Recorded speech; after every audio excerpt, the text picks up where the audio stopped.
जय माता दी मित्रों, आपके और आपके परिवार पर माता रानी की कृपा सदैव बनी रहे। आज की इस वीडियो में मैं आपको जित्या व्रत की कथा सुनाने जा रही हूँ। चलिए शुरू करते हैं। नर्मदा नदी के पास एक कंचनबटी नाम का नगर था। वहाँ के राजा का नाम मलाई केतु था। उसी नदी के पश्चिम की ओर बालूहाट नाम की मरुभूमि थी, जिसमें एक विशाल पेड़ पर चील रहती थी और उसी पेड़ के नीचे एक सियारन भी रहती थी। चील और सियारन पक्की सहेलियां थीं। कुछ महिलाओं को जित्या व्रत करते देख चील और सियारन ने भी यह व्रत करने का संकल्प लिया और दोनों ने ही भगवान जीमूतवाहन की पूजा और व्रत करने का प्रण ले लिया। जिस दिन दोनों को व्रत रखना था, ठीक उसी दिन शहर के एक बड़े व्यापारी की मृत्यु हो गई और उनका दाह संस्कार वहीं मरुस्थल पर हुआ। मुर्दा देख सियारन को भूख लगने लगी और वह खुद को रोक नहीं पाई, जिसके कारण उसका व्रत टूट गया। परंतु चील ने खुद पर संयम रखा और पूरी श्रद्धा और नियम से अपना व्रत पूरा किया और अगले दिन व्रत का पारण भी किया। उसके बाद अगले जन्म में दोनों सहेलियों ने पुत्री के रूप में एक ब्राह्मण परिवार में जन्म लिया।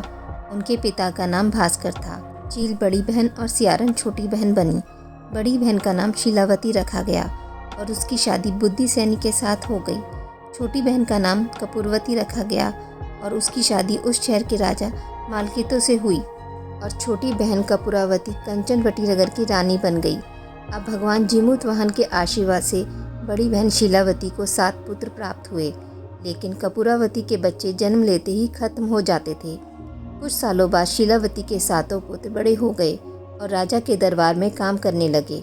उन्हें देखकर कपूरावती के मन में ईर्ष्या और जलन की भावना उत्पन्न होने लग गई। इस ईर्ष्या की भावना में कपूरावती ने राजा से कहकर शीलावती के 7 बेटों के सर कटवा दिए। फिर उन 7 सिरों को साथ में बर्तन में डालकर ढक दिया गया और शीलावती के पास भिजवा दिया गया। यह सब देखकर भगवान जीमूतवाहन ने मिट्टी की सहायता से 7 भाइयों के सर बनाए और सभी सिरों को धड़ से जोड़कर उन पर अमृत छिड़क दिया, जिसके कारण वे 7 भाई फिर से जिंदा हो गए और घर लौट आए। रानी ने जो कटे सर भिजवाए थे वह सब फूल बन गए। कपूरावती समाचार पाने को बहुत व्याकुल थी, लेकिन जब इस बात का पता चला तो वह अपनी बड़ी बहन के घर गई। वहाँ सबको जिंदा देखकर आश्चर्य में पड़ गई और बेहोश हो गई। जब कपूरावती होश में आई तो उसने अपनी बहन को यह सारी बात बताई और अपनी गलती का पछतावा किया।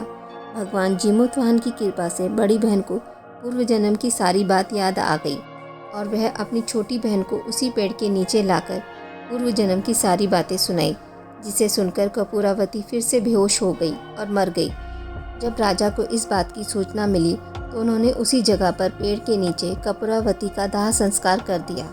आज की इस वीडियो में बस इतना ही। मित्रों, आपको यह कथा अच्छी लगी हो तो मेरे वीडियोस को लाइक और शेयर ज़रूर करें और पूजा पाठ से जुड़ी जानकारी के लिए मेरे चैनल को सब्सक्राइब करना ना भूलें। धन्यवाद।